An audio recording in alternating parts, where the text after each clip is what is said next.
you're telling me that she is a fake.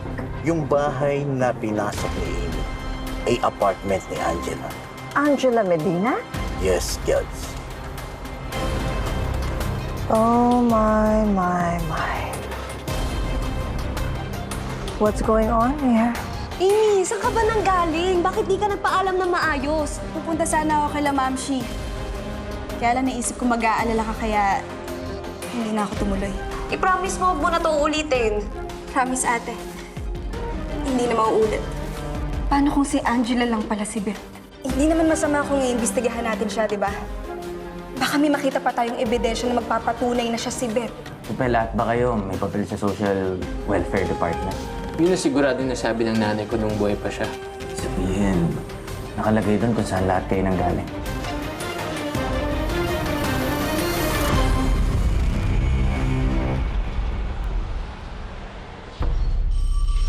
Sorry po sa abala, sir. Pero ngayon lang kasi kami nagkaroon ng lead sa paghahanap sa kapatid ko. Don't worry, Mrs. Lamadrid. Once na makita ng mga tao ko ang records ni Angela Medina, mako-confirm po ang lead na yan. By the way, paano niyo po pala naisip na baka si Angela Medina ang isa pa niyong nawawalang kapatid?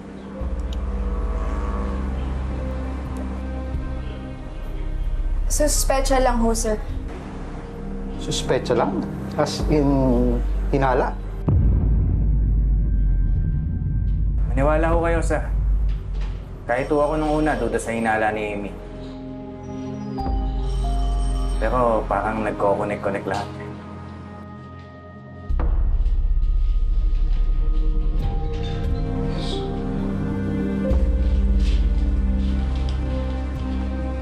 Ito na po yung files. Thank you.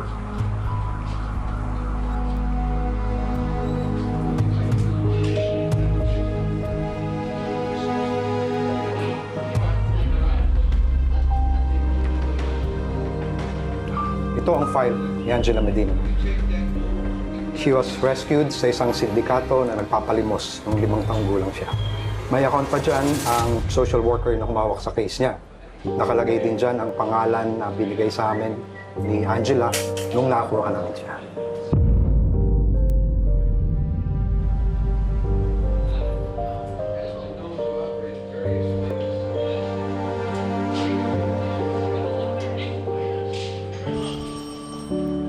Bakit, ate? Elizabeth Paraiso yung dating pangalan ni Angela, Beth. Siya si Beth. Siya yung nawawala nating kapatid.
Bakit, ate?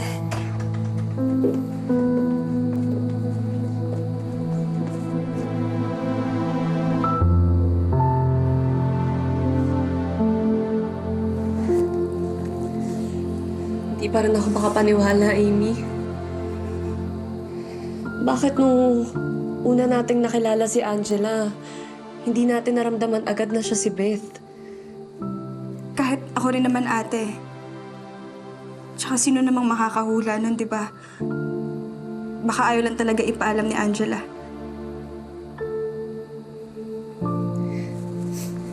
Di bale. At least, mabubuo na rin tayo sa wakas. At saka, magagawa ko na lahat ng plano ko para sa ating tatlo. Sigurado ko, masayang-masaya si Mama at Papa sa langit. Kasi magkakasama-sama na rin tayo magkakapatid. Ate, hindi ka ba kinakabahan? Parang ang laki kasi ng galit sa'yo ni Beth. Pinahiya ka niya, di ba? Pinagpaplanuhan ka niya ng masama. Naiintindihan ko siya. Siguro kasi binenta ko siya kaya malaki yung galit niya sa akin. Pero di ko naman siya masisisi. Paano kung hindi ka niya tanggapin? Hindi. Matatanggap niya ako. Mapapatawad niya ako. Magsusorry ako. Magpapaliwanag ako. Lahat gagawin ko. Natatandaan ko, nung mga bata pa tayo, parating nakakapit sa akin si Beth noon. Saka lagi niya tinatawag yung pangalan ko. Ako kasi yung nag-aalaga sa kanya. Kasi ikaw yung inaalagaan ni Mama. Siguro naman di niya makakalimutan yun, no?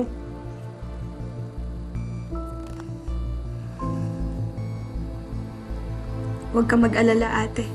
Tutulungan kitang magkaayos kayo ni Beth.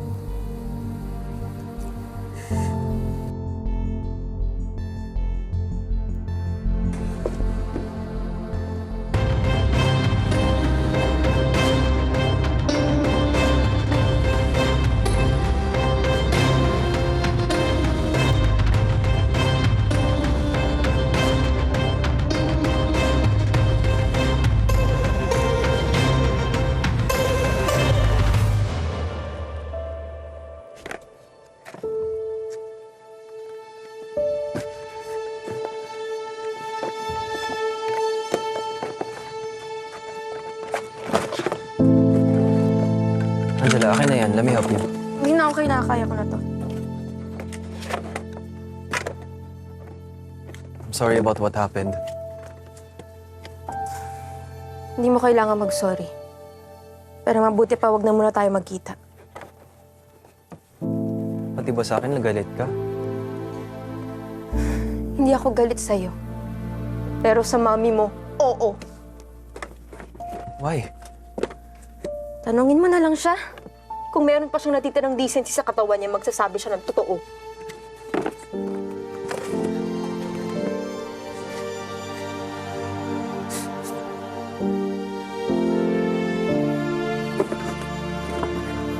Ano ginagawa niyo dito?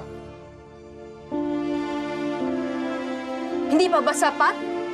Na sinira niyo yung buhay ko? Nawalan akong trabaho, oh. O hindi? Baka gusto niyo kasi ako makitang gumagapang palabas. No! I will not give you the satisfaction.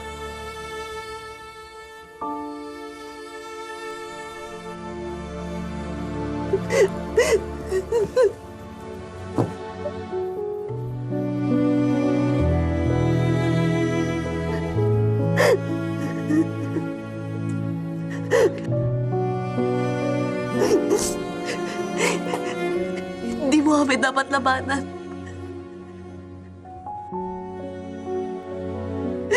Sorry sa lahat ng ginawa ko sa'yo.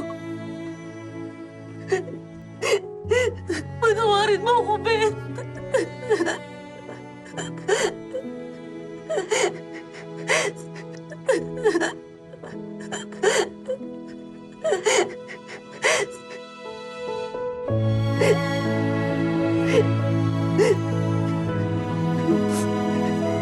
na namin na ikaw si Beth. Ikaw yung nawawalang kapatid namin ni Amy.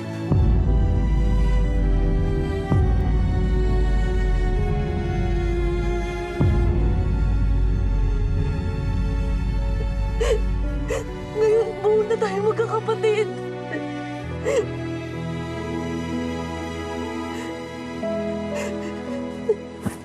Bitawan mo ako! Wala akong kapatid na kagaya mo! Wala!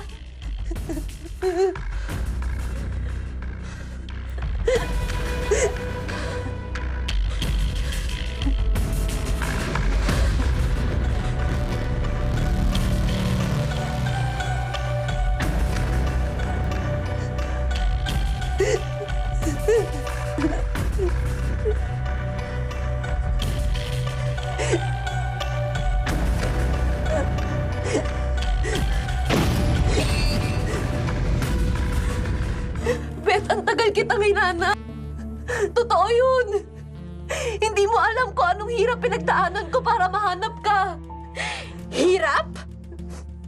Hirap ba? Hindi mo alam kung anong pinagdaanan kong paghihirap. Iniwan mo ako, di ba? Binenta mo ako!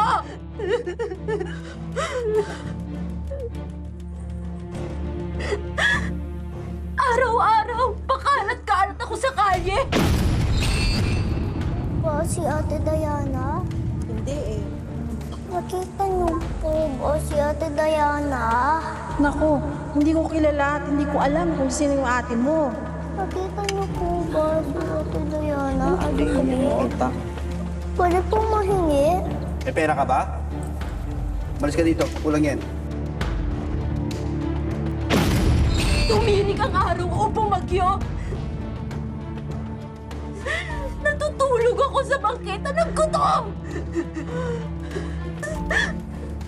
Pinilit akong magmalimos. Tigas talaga yung ulo mo, ah. Ka dito.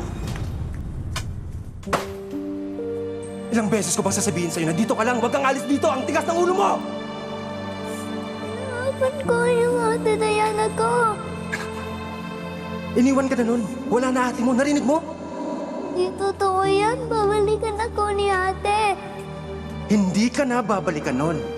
Kalimutan mo na ang ate mo dahil wala nang babalik pa para sa'yo. At subukan mong ulit tumakas. Puputulin ko yung mga paa mo para hindi ka na makatakbo. Naintindihan mo? Sinisigawan? Sinasaktan? Ate, yung bracelet ko. Balik mo sa akin. Sa akin yan, di sa'yo. Ito, gusto mo?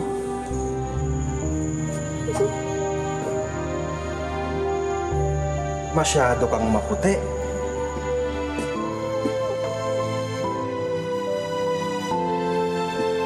Di pa. Bubulagin na lang kita.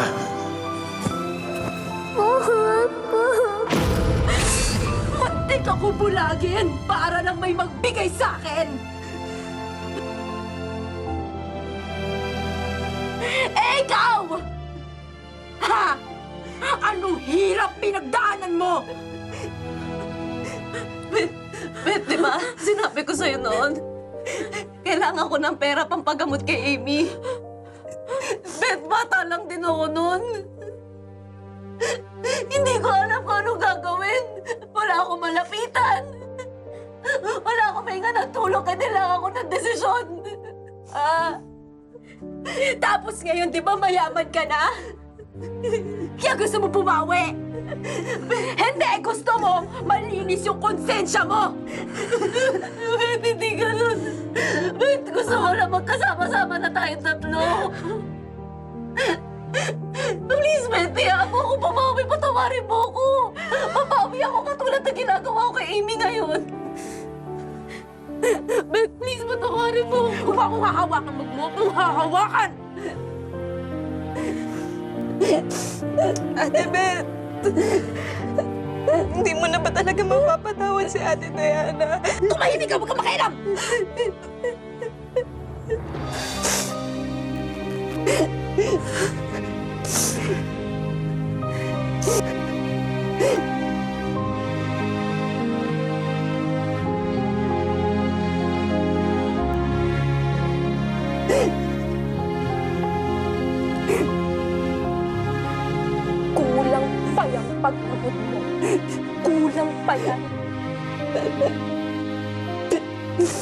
Para sa lahat ng paghihirap na pinagdaanan ko!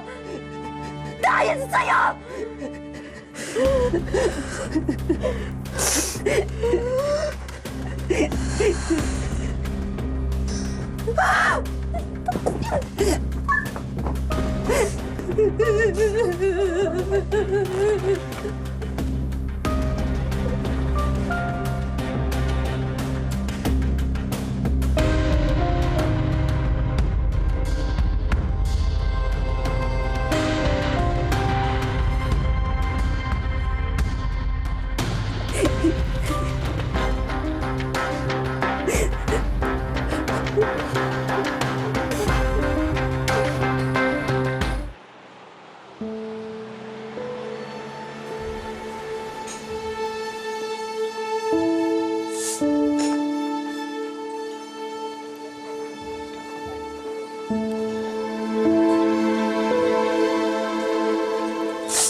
Ano ginagawa mo dito? Ikaw si Beth? All this time, ikaw si Beth?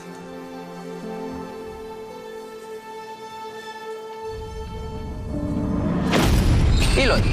Ilon La Madrid. Anak ako ni Julius La Madrid. There, hindi na ako stranger. La Madrid. Anak ka ni Mr. La Madrid, so that means Diana La Madrid is your? My stepmom. Ba't mo natanong? Very nice to meet you, Mr. La Madrid. I'm Angela Medina from Manila News Network Online. Nice to meet you. Sure. Ilon.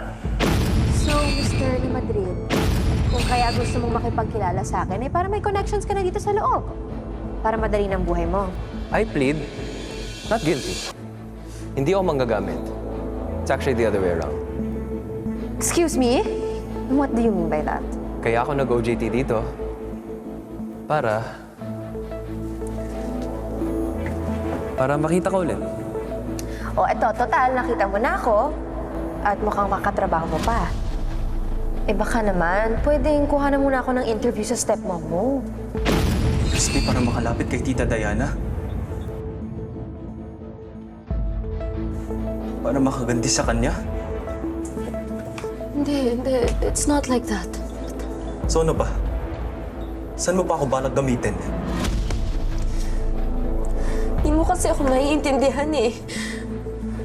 Pero hindi mo alam kung ano yung pinagdaanan ko nang dahil sa tita mo. Yeah, you're right. Hindi ko talaga naiintindihan. Because suddenly, yung taong akala ko naging malapit sa akin, naging kaibigan ko. Niloloko lang pala ako. Hindi ko pa na talaga kilala. No, Ilon. Ako pa rin to. I'm still Angela. Hindi ko na alam. Sino ka ba talaga?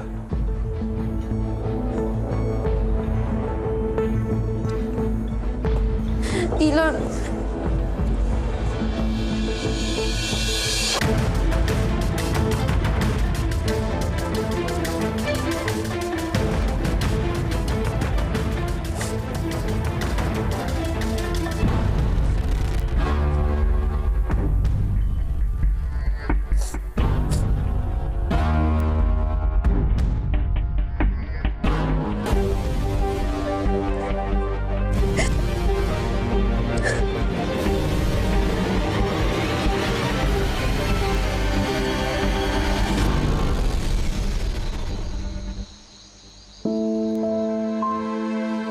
Tama ka, Amy. Hindi ako mapatawad ni Beth. Akala ko madali na lang kasi nakita ko na kayong dalawa. Gusto mo ako kumausap sa kanya? Hindi. Ako ang may kasalanan kay Beth. Ako dapat mag-ayos nun. Ikaw ba, Amy? Nung nalaman mo kung ano yung ginawa ko sa inyo ni Beth, hindi ka ba nagalit?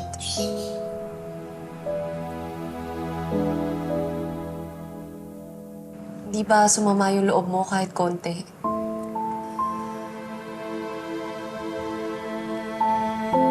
Bakit naman ako magagalit? Anong karapatan ko?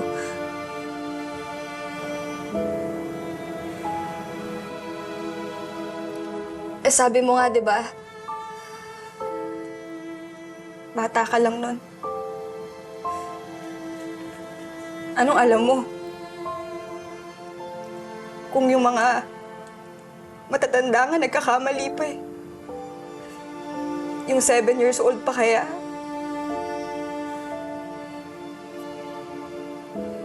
Kung tutuusin, kasalanan to ng mga matatandang nakapaligid sa'yo.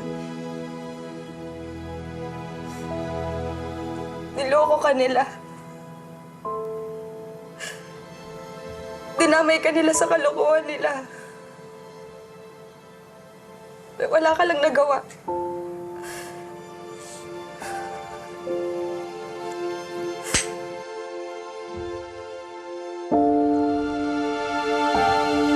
Salamat sa pag-intindi, Amy. Sana talaga balang araw maintindihan din ako ni Beth. Gagawin ko lahat para mapatawad niya ako.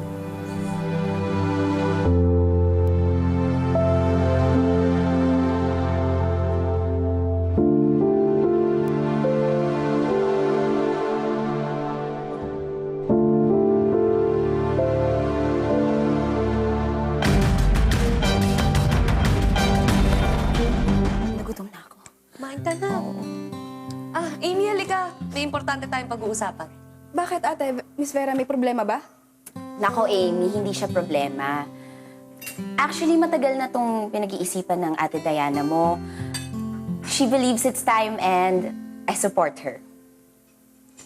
Amy, ngayong nakita ko na kayong dalawa ni Beth, kailangan maghanda na rin ako. Para kung may mangyari man sa akin, di ba? Secured na yung future ninyo. Anong sinasabi mo, ate? Gagawin ko kayong heirs sa will and testament.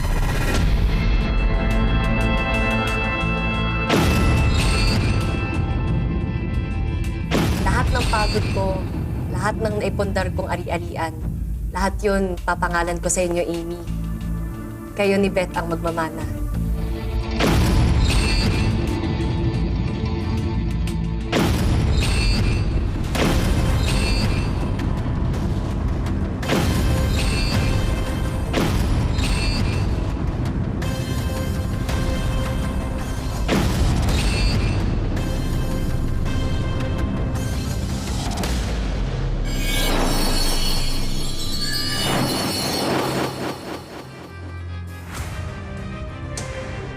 Isa pala yung kapatid na hinahanap ng Diana na yun. I have another card against them. Hindi ko alam, sisig-sisig ako. Miss na miss kita, Beth. Para yan sa pagpapabaya mo sa akin. Kaya magalit ka